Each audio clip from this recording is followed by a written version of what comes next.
pandemia ha revolucionado el concepto que teníamos de muchas cosas, entre otras el del tipo de vivienda que necesitamos. Por ejemplo, una vivienda de construcción tradicional sería una cafetera eléctrica, yo caliento el café y si no lo mantengo caliente, al final ese café se queda frío. Sin embargo, nosotros construimos termos para mantener el calor dentro de la vivienda. Antes éramos nosotros los que cuidábamos de los edificios y ahora son los edificios los que van a tener que cuidar de nosotros. La tendencia verde se ha afianzado en los últimos meses y las empresas ofrecen soluciones para conseguir entornos más respetuosos con el medio ambiente. Lo que pretendemos con estos módulos de polinizadores es volver a traer parte de la biodiversidad que hemos perdido en los entornos urbanos. Cuando hablamos de polinizadores estamos hablando de abejas, bombílidos, mariposas, mariquitas y bueno, lo que intentamos generar es ese microecosistema adecuado para los polinizadores. Vegetación, agua, tenemos una fuente de agua y luego también pues les proporcionamos un hotel, un habitáculo en el cual puedan estar a gusto. Digamos que cada vez hay una conciencia mayor y hay una percepción de que hay que hacer algo para cambiar el modo de ciudad que tenemos y de que en la ciudad vuelva a ser un poco lo de antes, donde podías saludar a la gente porque no ibas tan corriendo, que podías llegar a un montón de sitios sin volverte loco para buscar un aparcamiento. Y todo pasa por la innovación, nuevas formas de concebir el entorno donde vivimos, nuevos sistemas para obtener energía y nuevos materiales para la industria. Nuestro producto es único, es un producto hecho con materias primas de origen vegetal que sirve para envasar todo tipo de comidas, se puede introducir en el horno y en el microondas, pero que además es sostenible, que en el final de vida del producto podemos deshacernos de él de una manera que no impacta en el medio ambiente. Las empresas tienen mucho que aportar en la revolución de la sostenibilidad. Comienza Hecho en Castilla y León.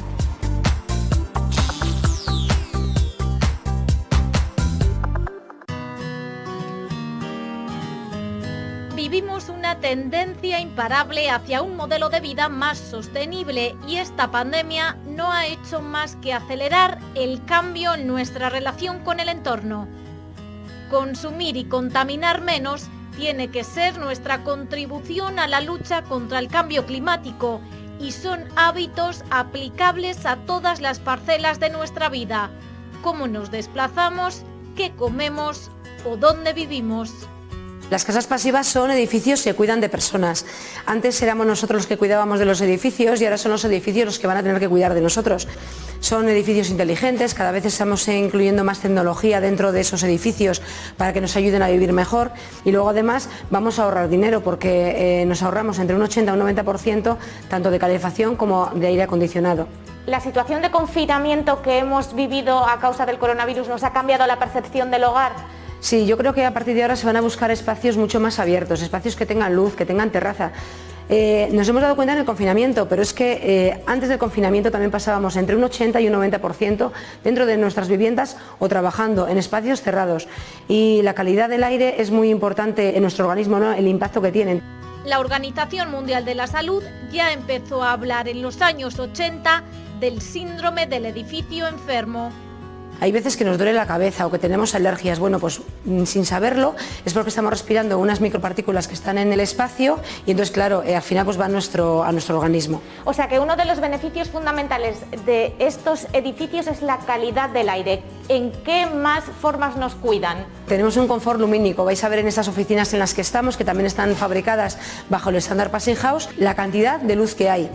Luego también nos dan un confort acústico. Qué importante es que no estemos escuchando, por ejemplo, a los vecinos, pero también qué importante es que no entre el calor en verano ni tener frío en invierno, ¿no? Al final el aislante dicen que tanto quita el frío como quita el calor y esos edificios, por ejemplo, lo hacen. Viviendas que consuman menos energía y entornos urbanos cada vez más verdes. Volver a acercar la naturaleza a nuestros entornos urbanos. hemos perdido el contacto con la naturaleza al vivir en las ciudades. Entonces lo que tratamos de hacer es solucionar los problemas ambientales ligados a la ciudad, instalando en ellas soluciones basadas en la naturaleza. Para ello lleváis unos años trabajando en distintos proyectos, bueno, pues para materializar estas soluciones que ya se han empezado a ver, por ejemplo, en la ciudad de Valladolid. Lo que hemos hecho es poner en marcha determinados pilotos o determinadas líneas de investigación de soluciones basadas en la naturaleza, las cuales vamos a la vez a implementar dentro o en el marco del proyecto europeo Urban Green Hub, que se está desarrollando ahora mismo en Valladolid. El proyecto en concreto ha seleccionado 3 ciudades como ciudades demostrativas: Liverpool en Reino Unido, Izmir en Turquía y Valladolid en España. Y lo que se va a hacer es implementar alrededor de 100 tipos distintos de soluciones basadas en la naturaleza, como las que estamos viendo. La que justo estamos viendo detrás, ¿en qué consiste? Bueno, es un prototipo de módulo de polinizadores compacto. Lo que pretendemos con estos módulos de polinizadores es volver a traer parte de la biodiversidad que hemos perdido en los entornos urbanos. Cuando hablamos de polinizadores estamos hablando de abejas, bombílidos, mariposas, mariquitas y bueno, lo que intentamos generar es ese microecosistema adecuado para los polinizadores, es decir, vegetación, agua, tenemos una fuente de agua y luego también pues les proporcionamos un hotel, un habitáculo en el cual puedan estar a gusto. Como puedes ver, hay distintas estructuras. Aquí, por ejemplo, tenemos unos bambús y aquí tenemos unos troncos con distintos diámetros de agujero, porque hay distintos tamaños de polinizadores. Entonces hay unos tipos de abejas, que son las abejas solitarias, que lo que hacen es aprovechar estos huecos para al fondo poner un poco de barro para tapar el hueco por detrás y que no entren depredadores. Luego ponen mucha comida tipo néctar que cogen de las flores y polen y un huevo y luego lo tapan todo otra vez con barro o con hojas. Aquí ya ha habido uno y ha nacido el huevo y ha salido la larva. No es solo el contexto de los insectos, sino todo lo que los insectos proporcionan como alimento a otras especies, en este caso de pájaros o de otro tipo de especies que pueden llegar a habitar en nuestras ciudades. El principal concepto que hemos intentado incluir en estas soluciones en las ciudades es que sean móviles. Tenemos que adaptar, ya es muy difícil que la ciudad se adapte a la naturaleza, entonces lo que tenemos que hacer es que la naturaleza se adapte a la ciudad. Y es verdad que ese ecosistema ciudad es vivo y no podemos instalar este tipo de infraestructuras de una manera fija en la ciudad, tenemos que hacerlas móviles. Ciudades más agradables para vivir necesitan nuevos tipos de edificios, nuevas formas de integrar la naturaleza y nuevos modelos de transporte. Digamos que cada vez hay una conciencia mayor y hay una percepción de que hay que hacer algo para cambiar el modo de ciudad que tenemos y de que en la ciudad vuelva a ser un poco lo de antes, donde podías saludar a la gente porque no ibas tan corriendo, que podías llegar a un montón de sitios sin volverte loco para buscar un aparcamiento y mantener un equilibrio con el entorno razonable en cuanto a acústica, en cuanto a humos, etc. La protección del medio ambiente tiene en la reducción del plástico que utilizamos una de sus grandes batallas y pasa por la industria encontrar alternativas más sostenibles a este material. La empresa Pack Benefit fabrica bandejas para alimentos totalmente biodegradables. Bueno, pues se trata de un producto muy natural, fabricado de manera completamente natural.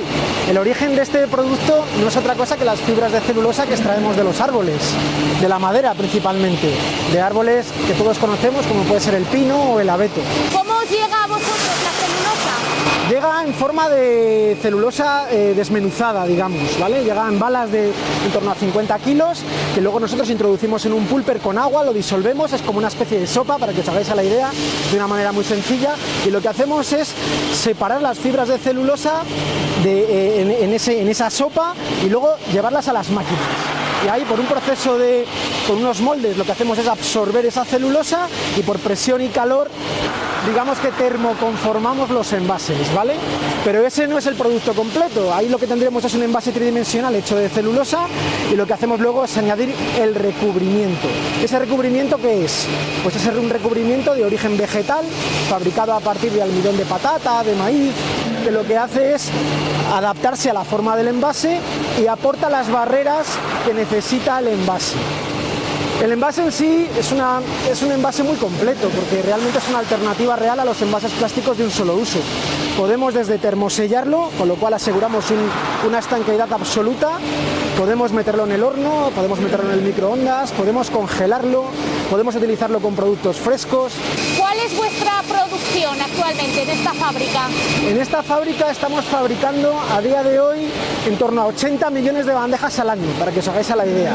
¿Vale? En toneladas puede ser unas 125 toneladas al mes, para que te hagas a la idea, de celulosa. ¿Para qué tipo de clientes? Pues mira, estamos ahora mismo vendiendo en más de 20 países, principalmente europeos, y tenemos a nuestros clientes segmentados en tres sectores distintos. El primero es el sector del catering, que es el de, para que os hagáis a la idea, el de las comidas a los colegios o a las universidades o a las cárceles. Luego tenemos el sector de lo que llamamos el food to go, comida para llevar o comidas preparadas, que es muy parecido al del catering, pero en este caso el consumidor final va a comer en la bandeja. Ahora está tan de moda el tema de las comidas preparadas para llevarte a tu casa, el tema de las empresas que te llevan la comida en una bandeja termosellada, de que es muy importante la experiencia de uso, una pelabilidad perfecta, que el consumidor esté a gusto y se sienta bien comiendo en un envase seguro. Y luego el último sector es el que hemos lanzado el año pasado, que es el sector de los frescos, que es la típica bandeja de supermercado, donde podemos meter una pechuga de pollo, donde podemos meter una carne, un pescado, y aquí lo que se busca es alargar la vida útil de la comida lo máximo posible, como en una bandeja de plástico, poder meter una atmósfera protectora y alargar la vida útil. También Medgón fue una de las primeras empresas que en España empezó a construir viviendas pasivas. Bueno, pues a ver, Medgón nace en el año 2005, tenemos ya 15 años, pero hacíamos una cosa que prácticamente casi tiene poco que ver con lo que hacemos ahora, solamente tiene en común que utilizábamos la madera. Nosotros comenzamos siendo distribuidores de una empresa de casas de madera, las casas como las que vemos en la tele, en las películas, y poquito a poco fuimos investigando sobre el ahorro energético. En el año 2011 apostamos por el Passage House, ya hace 9 años, fuimos además una de las primeras empresas españolas que lo hicimos, y también en la industrialización. Entonces, bueno, pues por eso también somos una empresa pionera en Castilla y León y en España en este tipo de construcción. Comenzamos a levantar el edificio en 3 dimensiones, pieza a pieza. Cada pieza saldrá desde aquí perfectamente numerada para formar esos módulos y la estructura final, ¿no? Entonces podemos ver, la cubierta sería algo a montar en obra, entonces ya iría toda la cubierta con sus mecanizados perfectamente para llegar a obra y encajar. Y luego el tema de los muros sería irían módulos ensamblados desde fábrica. Cada pieza es única y tiene un lugar determinado dentro de la estructura. Una estructura como la que acabamos de ver, ¿cuántas piezas puede tener? Viviendas de 150 metros así, pues en torno a 1000 piezas. La fabricación de todas estas piezas requerirá un cierto orden. Sí, en este caso empezamos las casas por el tejado. ¿Y eso por qué?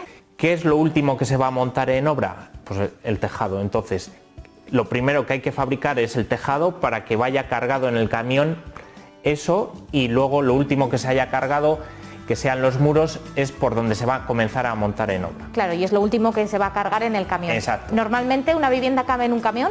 De una vivienda de unos 150 metros en 2 transportes podemos llevarlo.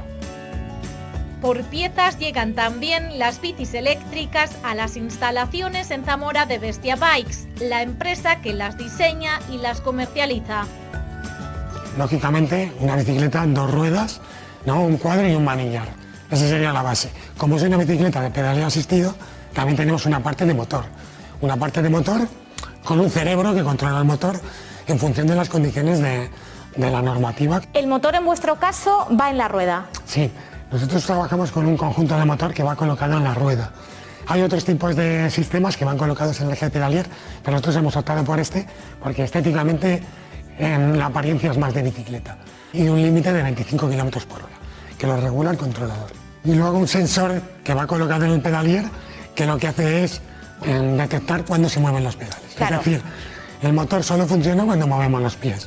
Lógicamente es una bicicleta, funciona como una bicicleta, legalmente es una bicicleta, pero tiene esa asistencia, entonces lo que no puede funcionar es como un ciclomotor. no podemos acelerar ni tener gatillo. Otros componentes que vemos por aquí. Esto no lo fabricamos nosotros, lo elegimos, pero nosotros lo que sí fabricamos es el cuadro, que es lo que da la potencia estética a nuestro producto. Del ordenador se transmite a los distintos proveedores en el formato que ellos trabajen y ellos nos suministran la pieza ya fabricada. Es un proceso muy técnico que se convierte luego en semiartesanal. Intentamos trabajar con proveedores lo más cercanos posibles para reducir, lógicamente, la huella de carbono en un producto que se está etiquetando de alguna manera como sostenible. ¿El cuadro de qué material es y el resto de componentes? El cuadro está fabricado en acero, el manillar también. Son piezas robustas, lógicamente no tenemos un problema de peso en una bicicleta asistida con motor porque es el motor el que nos va llevando. Básicamente, Bestia Bike nace de una especie de reto entre amigos. Un amigo le pidió a Darío que le fabricase algo con lo que moverse por la ciudad de una manera sostenible, cómoda, rápida para poder aparcar, etc. Y en principio se planteó que fuera un patinete eléctrico, pero viendo las necesidades, las consideraciones, todos los aspectos, terminó siendo una bicicleta. Ojalá tengamos que acostumbrarnos pronto a ver más bicis por las calles de nuestras ciudades y más rincones reservados a la naturaleza. En espacios periféricos, la posibilidad de construir parques, avenidas, viales nuevos, ya introduciendo la jardinería es más común. En zonas del centro o en zonas más densamente pobladas o con una densidad de viviendas más altas, al final tienes que ocupar espacios que no existían para la jardinería, que son las cubiertas ajardinadas, que tienen una serie de ventajas además muy grandes en cuanto a aislamiento, inercia térmica, disminución del consumo de energía, y también las fachadas vegetales, que son como más accesibles visualmente a la gente porque la cubierta se ve menos y que tienen o permiten, entre otras muchas cosas, alcanzar la sensación de que la naturaleza vuelve, dulcifica y hace más humano el espacio en el que nos movemos, en el que vivimos. ¿Qué tipo de técnicas se utilizan para hacer, por ejemplo, un trabajo como el que estamos viendo? Bueno, básicamente tiene una cuestión botánica y una cuestión estructural. La cuestión botánica es la selección de un soporte, de un sustrato donde las plantas viven, la selección de las plantas que se adapten al clima, a la exposición al sol, al viento, a la salinidad, depende de la zona en la que se esté trabajando, y también que den poco mantenimiento y una cierta vistosidad que está vinculada a la propuesta paisajística que se ha desarrollado. Por otra parte, tienes que anclarlas a un edificio. Ese anclaje puede ser a la propia fachada mediante un sistema de fijaciones, ¿no? O bien con una estructura auxiliar autoportante. En este caso va fijado a la fachada. ¿Y cómo hay que mantener un jardín así? Pues al final las plantas necesitan todas más o menos lo mismo, ¿no? Tiene una ventaja respecto a la jardinería ordinaria en superficie, es que normalmente no tiene tantas malas hierbas y por tanto no compiten con especies espontáneas. Al final necesita regar y fertilizar. Se hace a través de un sistema de riego automático, en este caso lleva incorporada la fertirrigación con un dosificador y el agua recircula continuamente en un circuito cerrado, con lo cual no hay un consumo de agua más allá de que el que consume la propia planta a través de la evaporación y para su crecimiento. Urban Green Up es un proyecto de investigación internacional que busca soluciones verdes que se puedan instalar en los entornos urbanos para luchar contra el cambio climático, y Valladolid es una de las 3 ciudades que ha participado en el programa. Financiados por la Unión Europea, se hace un proyecto piloto para, primero, medir qué impacto tiene el cambio climático en las ciudades, en estas zonas, y con qué soluciones innovadoras, pilotos, sobre todo soluciones verdes, podemos cambiar esas condiciones de calor, contaminación, y si de verdad podemos rebajar pues unos grados, generar un poco más de humedad y hacer que sean zonas más verdes, ¿no? En estas zonas como esta, peatonales, donde hay tantos edificios, ¿dónde construimos un jardín, donde plantamos árboles? Bueno, pues ahí se trataba, el reto era conseguir introducir estas plantas que van a darnos estas mejores temperaturas, menos contaminación y sobre todo captar CO2, que es fundamental para la lucha contra el cambio climático. El cambio climático tiene graves efectos sobre la salud y la agricultura y por tanto sobre la economía, y la lucha para frenarlo pasa por reducir el consumo energético de nuestras viviendas. Por ejemplo, una vivienda de construcción tradicional sería una cafetera eléctrica, yo caliento el café y si no lo mantengo caliente, al final ese café se queda frío. Sin embargo, nosotros construimos termos para mantener el calor dentro de la vivienda y claro, pues crear un termo de fuera hacia adentro también. Al final, para que una edificación se considere passive house o casa pasiva, tiene que cumplir una serie de criterios. Eso es, el estándar Passive House establece 5 principios, de los cuales, por ejemplo, en esta vivienda, la lámina verde que tenemos detrás hace uno de los primeros, que es la hermeticidad. Entonces, para crear ese efecto termo, del que he hablado antes, ¿no? Luego tenemos el aislamiento exterior, que es esa celulosa, que en esta casa, por ejemplo, hay 24 centímetros de aislante. Luego tenemos las ventanas, unas ventanas de altas prestaciones con triple vidrio, que también aseguran hermeticidad y que la vivienda sea estanca. Precisamente este tipo de casa suele tener las ventanas muy grandes, ¿cierto? Sí, entonces las ventanas grandes al final ha sido una búsqueda también del diseño, ¿no? Del diseño del arquitecto, que lo que ha intentado junto con el cliente ha sido buscar la mejor orientación para ganar el máximo solamiento posible. Más criterios. Bien, pues otro de los criterios del estándar Passive House es la eliminación de los puentes térmicos, que al final es básicamente una diferencia de temperatura que se produce y se introduce o calor o frío dentro de la vivienda. ¿Que eso puede ocurrir, por ejemplo, en las ventanas y en qué otras zonas? Pues se puede producir en ventanas, se puede producir en los encuentros, sobre todo de lo vertical con lo horizontal, ¿no? Los forjados, las cubiertas, ahí es donde más, y sobre todo los huecos también, sí, eso es. La madera, que es un buen material, nos permite eliminar este tipo de puentes térmicos. Y luego, por ejemplo, las ventanas, que también están bien aisladas. Y luego tendríamos el último, que es la ventilación, que es un elemento muy importante en nuestras viviendas, que al final nos permite regenerar el aire que nosotros tenemos en la vivienda. En esa vivienda, por ejemplo, hacemos un agujero en el muro que nos permite meter el aire del exterior, ya sea frío o calor. Hay un intercambiador de calor que lo calienta o lo enfría y mantiene la temperatura, gracias a ese termo que hemos creado, mantiene la temperatura estable. Y el aire vuelve a salir. Eso es, ese aire viciado se saca fuera de la vivienda a través de un conducto independiente. Y luego también estamos regenerando el aire viciado dentro de la casa, o sea, es un doble sistema. ¿Cuánto tiempo puede llevar el montaje una vez que está ya el edificio fabricado? Pues esta vivienda, por ejemplo, que tenemos detrás, ha sido un montaje de unas 3 semanas.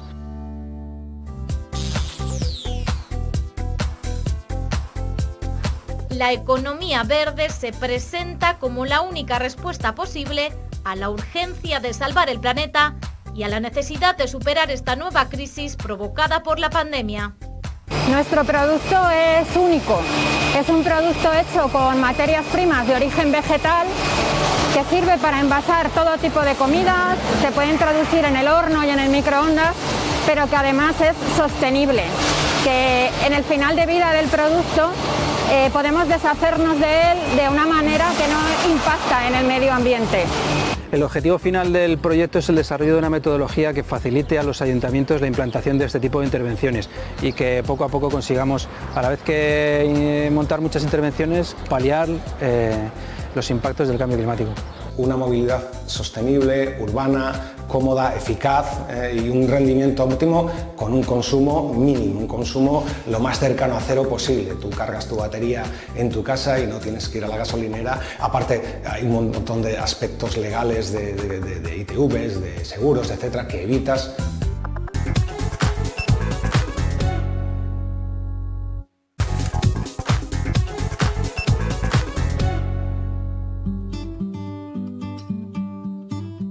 La pandemia ha resultado ser una auténtica revolución que cambiará muchos de nuestros hábitos y formas de vivir, comunicarnos o trabajar, algo que ya han empezado a notar ciertos sectores de la industria relacionados con la vivienda y el consumo en el hogar. Después de esa crisis sanitaria nos están llegando muchísimas consultas porque estamos empezando a pensar un poco diferente, ¿no? Ya no queremos vivir en una casa, en una caja de zapatos encorsetados, ¿no? Queremos espacios abiertos con una terraza donde quizás tengamos que volver a teletrabajar. Hay que hacer edificios que sean versátiles y que puedas convertir un dormitorio o un salón en un despacho.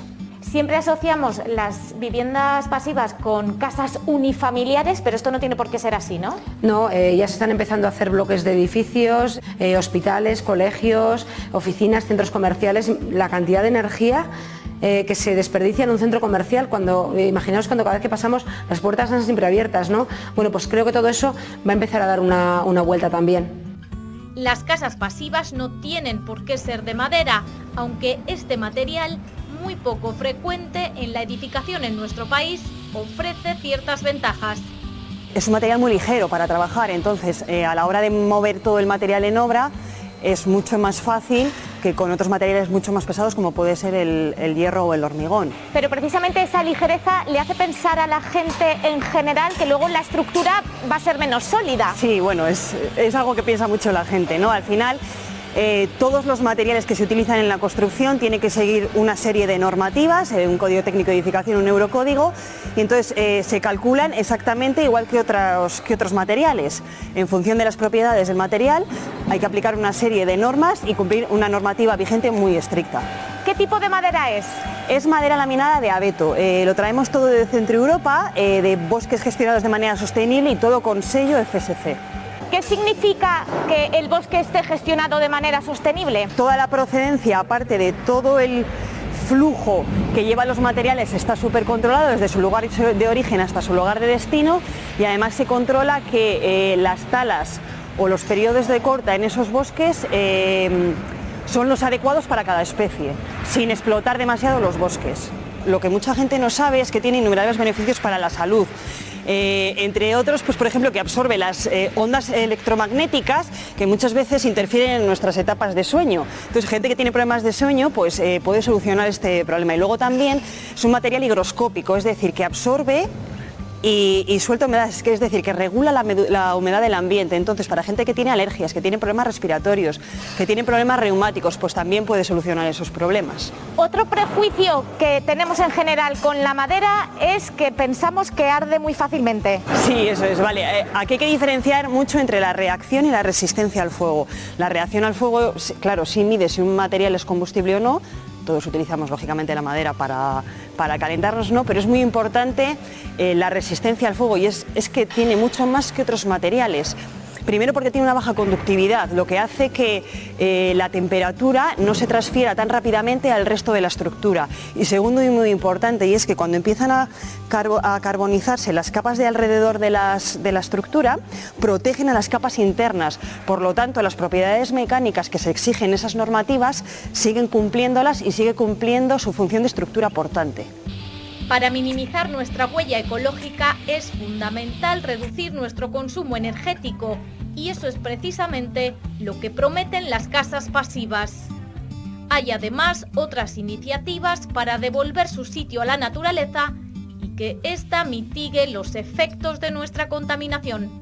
Efectivamente, este tipo de muros verdes, fachadas verdes o paredes verdes, digamos que son las que inicialmente empezaron a aparecer en nuestras ciudades, además de los tejados verdes, y bueno, aparte de ser muy vistosas, tienen otro tipo de funciones ambientales. Claro, en este caso incluso cumplen un papel energético, ¿no? Podríamos decir. Podemos ver que la temperatura es un poquito más baja que en un lugar, por ejemplo, donde no hay vegetación o la vegetación está seca. Si conseguimos bajar 1 o 2 grados la temperatura de la pared o incluso del edificio, el ahorro energético es considerable. El Centro Tecnológico Cartiz ha desarrollado distintas soluciones sencillas de instalar, fáciles de mantener y eficaces si se contemplan a gran escala en un concepto nuevo de urbanismo.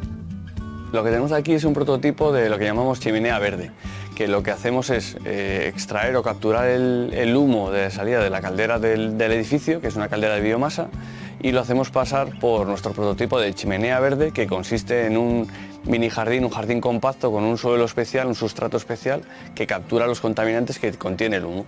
El suelo captura óxidos de nitrógeno, el suelo y las bacterias lo transforman en nitratos, y esos nitratos son un fertilizante para las plantas, para la parte vegetal que tenemos en el sistema. ¿Dónde se podría instalar, por ejemplo, este tipo de soluciones? Pues nosotros estamos trabajando para que se pueda poner en cualquier chimenea, primero a pequeña escala y luego en chimeneas grandes, y también a nivel urbano para capturar los contaminantes que emite el tráfico, pero solo de fuentes estacionarias, porque no podemos poner una chimenea en cada uno de los coches, pero sí podemos ponerlo en aparcamientos, en túneles. Entonces, en las extracciones de estas infraestructuras, poner un jardín que filtre estos humos antes de emitirse al aire urbano. Aunque qué duda cabe que la mejor opción es un modelo de transporte sin humos. Una movilidad sostenible, urbana, cómoda, eficaz y un rendimiento óptimo con un consumo mínimo, un consumo lo más cercano a cero posible. Tú cargas tu batería en tu casa y no tienes que ir a la gasolinera. Aparte, hay un montón de aspectos legales de ITVs, de seguros, etcétera, que evitas. El funcionamiento es como el de un móvil, ¿no? Todos sabemos que cuando llegamos a casa tenemos que cargar el móvil. El funcionamiento de la bicicleta y del usuario sabe que es exactamente lo mismo. Llega a casa, carga la bici. La batería es extraíble. Sale, se quita, se pone, se sube. No tenemos que llevar toda la bici a casa. ¿Cuánto tiempo tardaríamos, por ejemplo, en cargar la batería y cuál es su autonomía? Tarda más o menos en el entorno de las 4 horas en cargarse desde un vaciado total. La autonomía va en función del tipo de usuario. Mínimo una carga en una ciudad como Zamora, con sus cuestas moderadas y sus llanos bastante prolongados, pues podemos tener una autonomía de los 40 kilómetros. O sea que es un producto, o este tipo de productos están pensados para que nos ayuden en momentos puntuales de la travesía. Bueno, va en función de cada usuario, es decir, hay 5 niveles de asistencia en el kit, entonces si somos un poco perezosos o tenemos un mal día, podemos decirle vamos al 5. Y si que nos sentimos con fuerzas o acabamos de desayunar, podemos ir al 1. El estilo y el diseño de las bestias nace de las minimotos que se fabricaban en los años 60 y 70 en las playas de California, con motores de cortacésped para ir a la playa, llevar la tabla de surf, y de ahí nace un poco la idea de hacer algo especial. No es una bicicleta eléctrica como las demás, pero no es una bicicleta como las demás. Tiene una personalidad distinta, un carácter distinto y apuesta siempre por eso, por la individualidad, por el carácter fuerte, llamativo.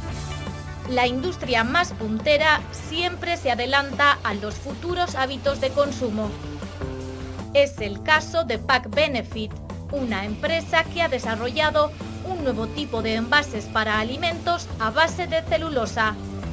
Una necesaria alternativa a las bandejas de plástico que en muchos países de Europa ya están empezando a eliminar.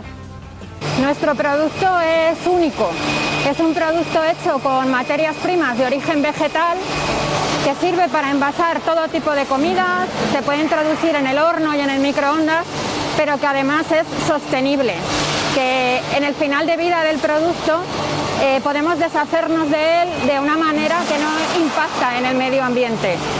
Nuestras bandejas son compostables, tenemos una certificación OK Compost, con lo cual las bandejas se pueden tirar en el contenedor de productos orgánicos con los residuos de comida y servirán para hacer compost, abono para las plantas.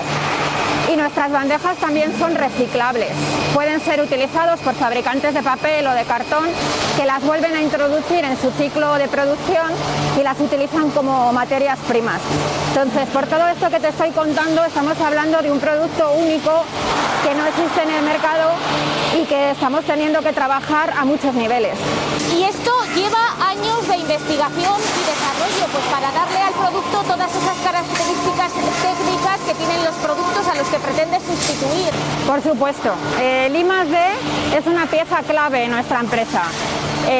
Tenemos un laboratorio interno y una cocina piloto en la que realizamos muchas pruebas de nuestras bandejas para dar también un soporte técnico a nuestros clientes. Nuestros clientes nos transmiten muchas preguntas sobre si la bandeja se puede pasteurizar, cuántos días aguantan los alimentos dentro de la bandeja, y nosotros tenemos que realizar muchas pruebas para darles respuesta. Pero además trabajamos mucho con proveedores de diferentes materias primas, realizando análisis y viendo cuáles son las mejores para nuestro producto. Trabajamos también en colaboración con centros tecnológicos. ¿En España no hay nada parecido? ¿En Europa? En Europa parecido puede haber algo, pero exactamente igual a nuestro producto no, porque además de las características que te he comentado de sostenibilidad y de las características que tiene la bandeja, para nosotros es crítico la seguridad alimentaria. También hacemos muchos análisis del producto para asegurarnos que no hay ningún problema de migraciones de ninguna sustancia desde la bandeja al alimento. Hay muchas noticias en los medios de comunicación relacionadas con sustancias químicas que se comenta que pueden migrar de los envases plásticos a los alimentos. En algunos casos eso está demostrado y comprobado, en otros no tanto, pero al final en nuestro producto, al tratarse de materias primas de origen vegetal y muy sencillo, porque nuestro producto tiene celulosa y un biofil y no tiene nada más, la posibilidad de que haya esas migraciones se reduce bastante. Va a haber muchos menos componentes, menos reacciones químicas, menos toxicidad, podríamos decir, en general. Los envases del futuro contaminarán menos, al igual que las viviendas del futuro consumirán menos energía y se edificarán de una manera diferente. Aquí se ensamblan por los módulos que hemos diseñado en oficina técnica para ir a obra y colocar ese conjunto de piezas. O sea, esto sería el módulo de una pared, por ejemplo. Exacto. El ejemplo que estamos viendo ahora sería una cubierta horizontal. Posteriormente vamos a ver cómo se inyecta el material aislante, Eso ¿no? es. Entonces, en las cavidades que quedan en el interior de esos montantes verticales cerrados por un tablero por cara superior y un tablero por cara inferior, se inyecta celulosa, que es papel reciclado de periódico. Entonces tiene un sello de ecología y conseguimos llegar a todos los rincones que quedan dentro de esa cavidad. Entonces eliminamos puentes térmicos y puentes acústicos, que es muy importante también en este tipo de construcción. ¿Qué cantidad se introduce? ¿Siempre la misma o dependiendo del tipo de construcción esto puede variar? No, insuflamos la celulosa a 65 kilos metro cúbico. Entonces con esa densidad se evitan aplastamientos con el tiempo de ese material. ¿Cuáles son los principales prejuicios que has tenido que desmontar con respecto a esta construcción? Aquí está muy instaurado el ladrillo, el hormigón, la rigidez de las estructuras, que a ellos parecen que esas estructuras les van a dar más solidez. El tema americano, las estructuras americanas había hecho también mucho daño, el tema del fuego, las carcomas y todo eso, pues hacía mella, pero ha sido una labor de explicar, de dar a conocer la industrialización, que son maderas tratadas, que no tienen problemas, que son maderas protegidas. Y la verdad que hemos pasado en prácticamente 6 meses de vender casi a despachar. Temas que siempre también generan desconfianza en torno a este tema todavía algo nuevo, pues son los tiempos de ejecución, los precios, también te preguntarán por eso, ¿no? Aquí hay que hacer una comparación de coche eléctrico con coche eléctrico, como digo yo. No se puede comparar este tipo de construcción, que es muy técnica, que estamos hablando de estanqueidades, de confort, de unos materiales de alta calidad, con la construcción tradicional. Nosotros estamos hablando de unos precios iniciales de unos 1.100, 1.200 euros metro cuadrado, lo que es una casa terminada nuestra, frente a los 800 la construcción tradicional, pero claro, los ahorros energéticos, el confort que te va a dar este tipo de construcción, que estamos hablando de un consumo de 150 euros de calefacción, consumo de calefacción al año, pues ya ahí empiezas a hacer. Esto es una carrera a fondo.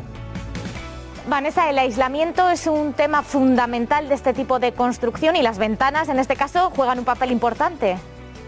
Efectivamente, tenemos que tener un especial cuidado a la hora de elegir nuestras carpinterías, ya que son un punto débil dentro de nuestra envolvente. En cuanto a los marcos, nosotros trabajamos con 2 tipos de materiales. Por un lado tendríamos PVC y por otro lado madera aluminio. Madera sería al interior de la vivienda y el aluminio al exterior. Importante, los perfiles. Por un lado, ¿qué más? Por la zona climática en la que nos encontramos, normalmente siempre nos vamos a un triple vidrio, como veis, separado por 2 cámaras rellenas en su mayoría de gas argón. Y además decir que los vidrios normalmente tienen tratamientos que pueden ser bajo emisivo o control solar. Esto quiere decir que se regula la radiación que nos entra y también para regular la cantidad de calor que sale, queramos retenerla en el interior o no. Junto con las ventanas, las persianas, en este caso, ¿tenemos que tener alguna consideración a la hora de escogerlas? Quizás las persianas son el punto más débil. La persiana tal y como la conocemos hoy en día, con la corredera convencional, para una vivienda pasiva sería imposible, ya que tenemos una pérdida de temperatura constante con un acceso hacia el exterior. Pero por supuesto que se pueden colocar. Tenemos 2 tipos de persianas, las enrollables, que sería como la más común que conocemos, para proporcionar un escurcimiento total a nuestra vivienda, y por otro lado también tenemos persianas venecianas, como esta que tenemos aquí, compuestas con lamas regulables.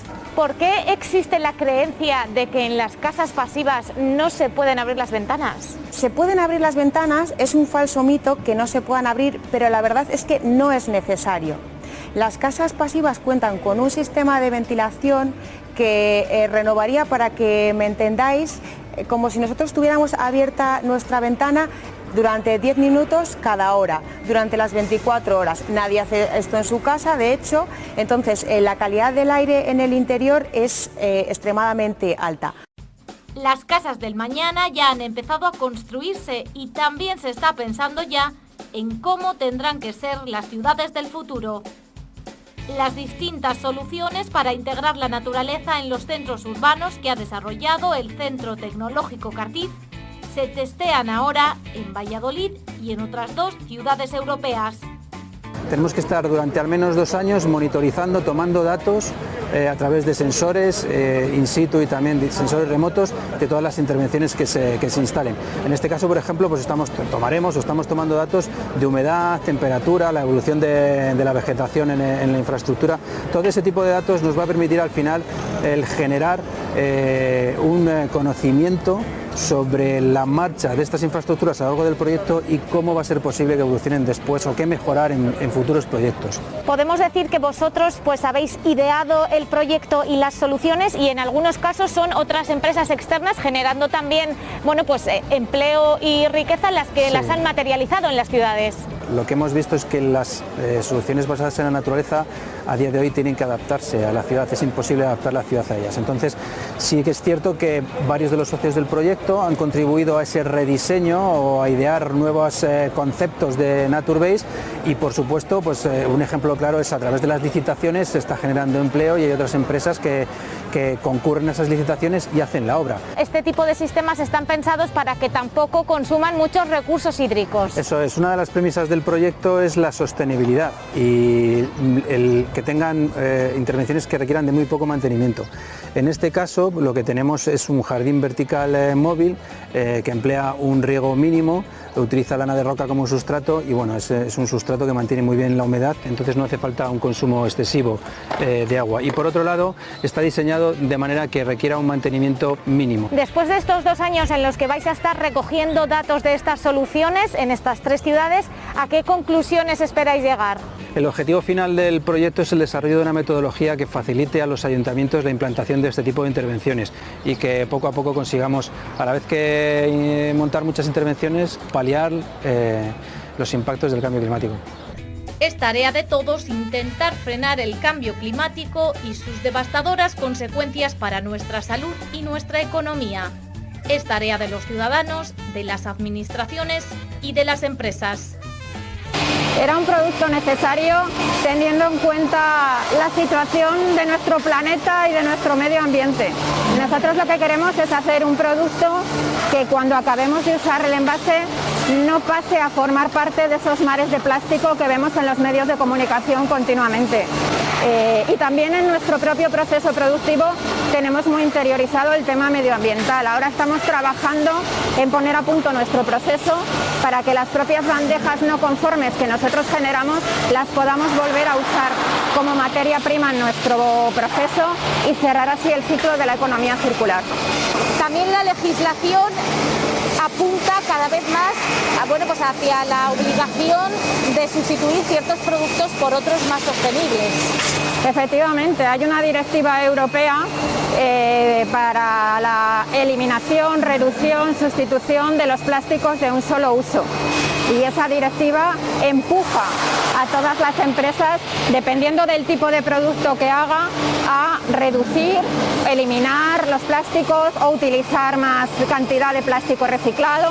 Dependiendo del tipo de producto, se pide definir distintas medidas, pero todas están orientadas en la misma dirección, en reducir o eliminar los plásticos de nuestra vida todo lo que podamos.